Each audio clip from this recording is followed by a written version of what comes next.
So the believers are going to be paused at a qantara between heaven and hell. What's going to happen then?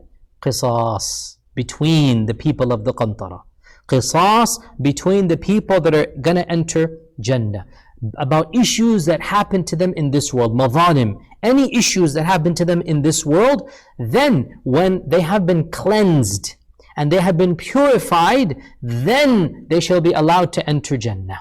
Okay? So the purpose of the qantara is the grudges and the problems and the disputes and the unresolved issues of this world between two believers. They're both entering Jannah, but there's unresolved disputes. That is going to be resolved in the qantara. And then the Prophet ﷺ said, once they have been purified and cleansed, and everything is now, the debts have been settled, the accounts have been cleared, then they will be allowed to enter Jannah. Then he swore, he made a qasam, he made an oath, and he said, I swear by the one who controls my life, they will know their place in Jannah easier or more clearly than one of you knows how to get home. You know, when you're in the city, how do you get home? They will know their place in Jannah even more, intrinsically. Point being that they don't need directions. Point being that when they get to Jannah, they will intrinsically know that house is mine, and they're going to go there and they're going to find their way exactly where it is. Even easier than the way you get from your work to your masjid to your house. You know exactly how to go, which roads to take, what not. So even more clear it will be for the people of Jannah. May Allah make us amongst them. Now, what we're interested in right now, we're going to talk about heaven and hell in the future lessons. What we're interested in now is this notion. Now, what did the Prophet ﷺ say? When the believers are saved from Jahannam, they shall be delayed upon a qantara. This is a very explicit phrase. Those who have reached the qantara are not going to go to Jahannam. That's it. They are now safe. They have gotten to the qantara. They have gotten to that stage now. Therefore, the question arises, why now? Why now?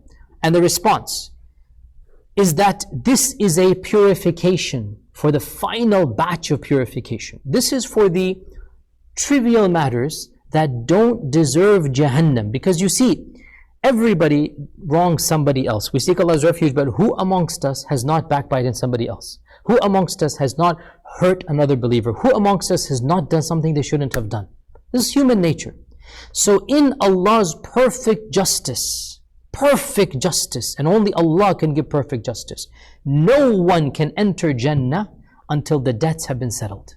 No one can enter Jannah until the smallest of misdeeds has been resolved. So the qantara is the final purification and the perfection of Allah's justice. And it will be between people of Jannah. This is a separate qisas from the one of the Day of Judgment. The one of the Day of Judgment can decide heaven and hell. Murder, or somebody that you ruined his life and it's a big dhulm to the point of the person is going to go to Jahannam, that's going to be already done. We're not talking about that stuff. That stuff has already been done. We're talking about the trivial things that will not earn Jahannam, will not earn Allah's anger and wrath and la'na. That type of punishment has already been decreed, has already been destined. We've already crossed that. That's the hisab, that's the mizan, that's the scrolls, that's the deeds. All of that has happened now. Now we get to the finer details, the fine tuning. Now we get to the issues of he said, she said.